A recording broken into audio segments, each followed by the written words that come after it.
మీరు కూడా ఇలా ట్రై చేసి చూడండి శనగపప్పుతో వడలని. అరే శనగపప్పు నానబెట్టి వడలు వేయాలే, శనగపప్పుతో వడలను చేసి చూడమ్మా ఒక్కసారైనా.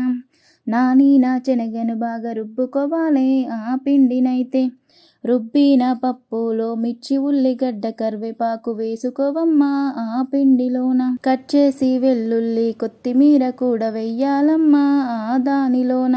రైసు పిండిని వేసుకోవాలి ఆ పిండిలోన.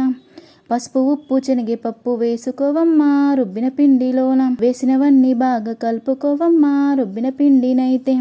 నీటిలోన క్లాత్ అయితే తడుపుకోవమ్మో ఓ బట్టనైతే.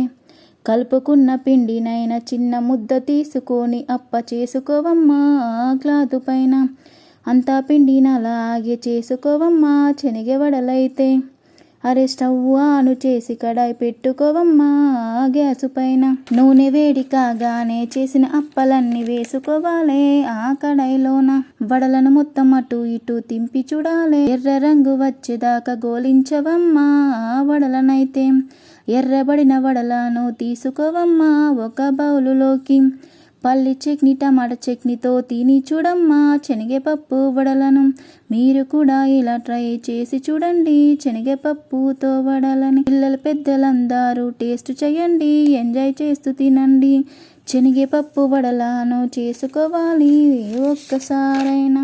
అరే శనగపప్పు నానబెట్టి వడలు వేయాలి, శనగపప్పుతో వడలను చేసి చూడాలి ఒక్కసారైనా.